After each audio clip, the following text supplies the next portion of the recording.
Assalamualaikum warahmatullahi wabarakatuh.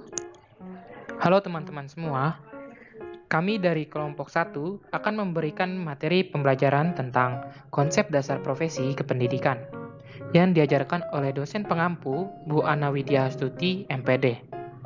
Sebelumnya, perkenalkan saya Fadel Istrabadi dan teman-teman saya Alfia Rahma Hidayati, Halde Sertri Grison, Aninda Feriska Tiara Purnama, dan Salsabila Alicia Astuti.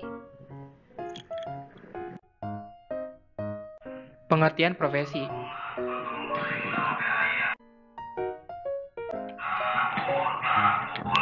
Secara etimologi, istilah profesi berasal dari bahasa Inggris, yaitu profession, dan dari bahasa Latin yaitu professus, yang artinya mengakui, menyatakan mampu, atau ahli dalam melakukan suatu pekerjaan. Suatu profesi harus memiliki 3 pilar pokok, yaitu pengetahuan, keahlian, dan persiapan akademik. Adapun profesi dalam Kamus Besar Bahasa Indonesia diartikan sebagai bidang pekerjaan yang dilandasi pendidikan keahlian tertentu. Dalam pengertian ini, profesi hanya dapat dilakukan oleh orang-orang secara khusus yang dipersiapkan untuk itu, sehingga memerlukan keahlian dan ketekunan dalam bidangnya. Selain itu, profesi juga tidak bisa dipakai di dalam semua pekerjaan, harus memiliki persiapan akademik atau pendidikan khusus. Saya, Salsabila Alicia Astuti, akan menjelaskan tentang pengertian profesional. Profesional adalah seseorang yang mempunyai profesi atau pekerjaan purna waktu dan hidup dari pekerjaan itu dengan mengandalkan suatu keahlian yang tinggi. Pengertian menurut para ahli adalah: 1. Dari Yuwono, profesional adalah pekerja yang menjalankan profesi tersebut. Sedangkan menurut Kurniawan, profesional adalah suatu kemampuan dan keterampilan seseorang dalam melakukan pekerjaannya masing-masing. Atau dapat disimpulkan, profesional adalah seseorang yang melakukan pekerjaan berdasarkan keahlian, kemampuan, dan keterampilan khusus di bidang pekerjaannya.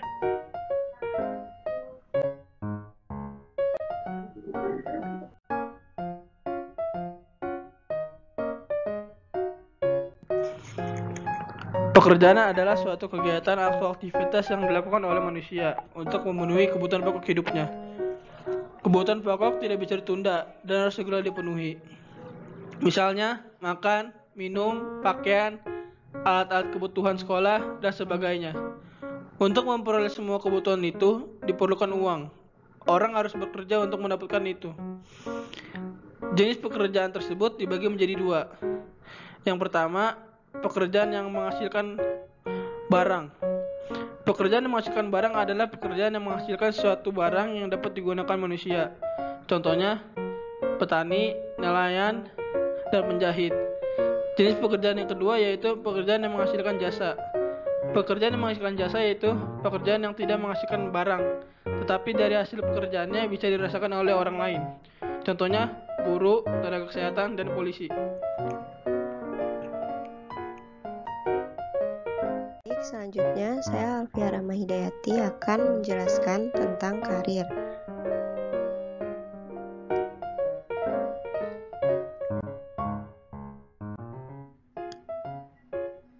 Pengertian karir. Karir adalah sebuah kata berasal dari bahasa Belanda. Karir adalah perkembangan dan kemajuan dalam pekerjaan seseorang. Definisi karir menurut Kamus Besar Bahasa Indonesia yaitu sebagai perkembangan dan kemajuan baik pada kehidupan, pekerjaan, atau jabatan seseorang. Pekerjaan yang dimaksud adalah pekerjaan yang mendapatkan imbalan berupa gaji maupun uang.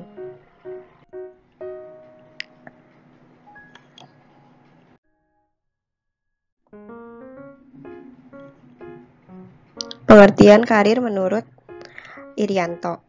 Menurut Irianto, karir adalah meliputi elemen-elemen objektif dan subjektif. Elemen objektif berkenaan dengan kebijakan pekerjaan atau posisi jabatan yang ditentukan dengan organisasi. Elemen subjektif menunjuk pada kemampuan seseorang dalam mengelola karir dengan mengubah lingkungan objektif, misalnya dengan mengubah pekerjaan atau jabatan, atau memodifikasi persepsi subjektif, suatu situasi, misalnya dengan mengubah harapan. Karir menurut Shimamura. Kata karir dapat dipandang dari beberapa perspektif yang berbeda, antara lain dari perspektif objektif dan subjektif.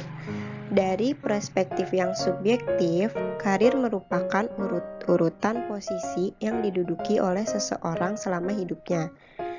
Dari yang objektif, karir merupakan perubahan-perubahan nilai, sikap, dan motivasi yang terjadi karena seseorang menjadi semakin tua.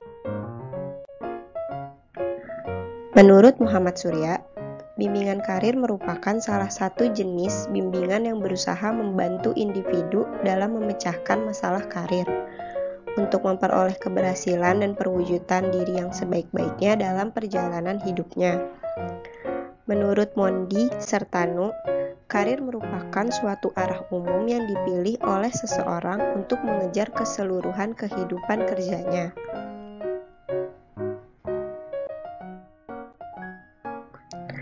Perbedaan dari hal-hal tersebut adalah pekerjaan atau job adalah aktivitas rutin yang dijalanin untuk mendapatkan penghasilan, tidak memerlukan training dan pendidikan khusus untuk ini.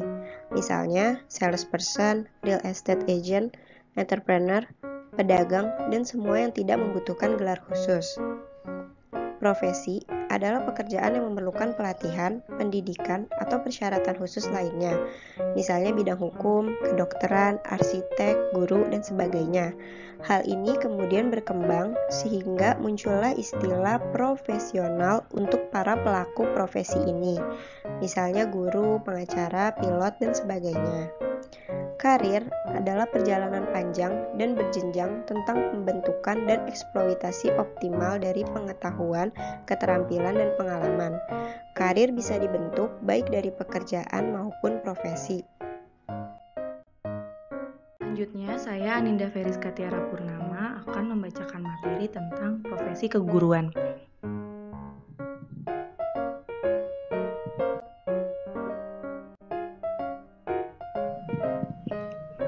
Satu, konsep profesi keguruan. Menurut National Education Association atau NEA, pada tahun 1948, kriteria profesi keguruan yaitu A. Melibatkan intelektual, B. Menggeluti suatu batang tubuh ilmu yang khusus, C. Memerlukan profesional yang lama, D. Memerlukan latihan dalam jabatan yang berkesinambungan, E. Menjanjikan karir hidup dan keanggotaan yang permanen, F. Menentukan baku standarnya sendiri, G. Menentukan layanan di atas keuntungan pribadi, H. Mempunyai organisasi profesional yang kuat dan terjalin erat. Yang kedua, perkembangan profesi keguruan. Pada mulanya, guru diangkat dari orang yang tidak memiliki pendidikan khusus, yang ditambah dengan orang yang lulus dari sekolah guru atau Quake School, yang didirikan di Solo pada tahun 1852. Karena kebutuhan pemerintah Hindia, Belanda mengangkat 5 macam guru, yaitu 1. Guru lulusan sekolah yang dianggap sebagai guru yang berwenang penuh, 2. Guru yang bukan lulusan sekolah guru, tapi lulus yang diadakan menjadi guru, 3. Guru bantu, yang lulus ujian guru bantu, 4. Guru yang dimagangkan kepada guru senior, yang merupakan calon guru, 5. Guru yang diangkat karena keadaan yang amat mendesak berasal dari warga yang pernah mengecap pendidikan.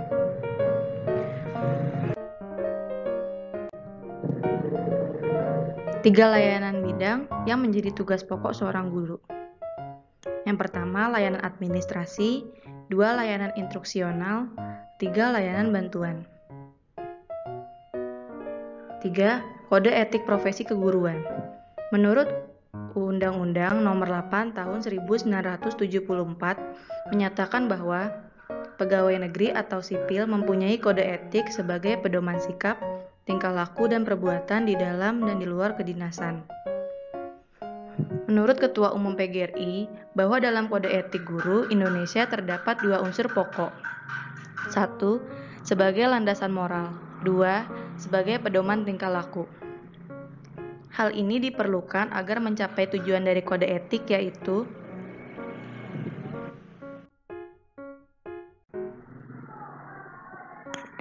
1. Menjunjung tinggi martabat profesi. 2. Menjaga dan memelihara. 3. Kesejahteraan para anggotanya. 4. Meningkatkan mutu profesi. 5. Meningkatkan mutu organisasi profesi. Penetapan kode etik. Penetapan kode etik tidak boleh dilakukan secara perorangan, melainkan harus dilakukan oleh orang-orang yang diutus atas nama anggota-anggota yang bukan atau tidak menjadi anggota profesi tersebut. Sanksi pelanggaran kode etik. Karena kode etik sebagai landasan moral dan merupakan pedoman moral, sikap dan tingkah laku, maka sanksi terhadap pelanggar kode etik akan mendapatkan celaan dari teman-temannya. Sedangkan sanksi yang dianggap terberat si pelanggar akan dikeluarkan dari organisasi profesi. Kode Etik Guru Indonesia. Kode Etik Guru Indonesia hasil disempurnakan dalam Kongres ke-16 tahun 1989 di Jakarta. 1. Guru berbakti membimbing peserta didik untuk membentuk manusia Indonesia seutuhnya berjiwa Pancasila. 2. Guru memiliki dan melaksanakan kejujuran profesional. 3. Guru berusaha memperoleh informasi tentang peserta didik sebagai bahan melakukan bimbingan dan pembinaan. 4. Guru menciptakan suasana sekolah sebaik-baiknya yang menunjang berhasilnya proses belajar mengajar. 5. Guru memelihara hubungan baik dengan orang tua murid dan masyarakat di sekitarnya untuk membina peran serta dan tanggung jawab bersama terhadap pendidikan. 6. Guru secara pribadi dan secara bersama-sama mengembangkan dan meningkatkan mutu dan martabat profesinya. 7. Guru memelihara hubungan profesi, semangat, kekeluargaan, dan kesetiakawanan nasional. 8. Guru secara bersama-sama memelihara dan meningkatkan mutu organisasi PGRI sebagai sarana perjuangan dan pengabdian. Organisasi profesional guru. Fungsi organisasi profesional guru adalah sebagai wadah untuk menyatukan gerak langkah dan mengendalikan keseluruhan profesi, yakni organisasi profesi. Bagi guru, organisasinya adalah PGRI, yang didirikan di Surakarta tanggal 25 November 1945 sebagai wujud aspirasi guru Indonesia dalam mewujudkan perjuangan bangsa. Tujuan PGRI adalah mempertinggi kesadaran, sikap, mutu, dan kegiatan profesi serta meningkatkan kesejahteraan mereka. Sekian video pembelajaran dari kelompok kami, kurang lebihnya mohon maaf. Terima kasih teman-teman.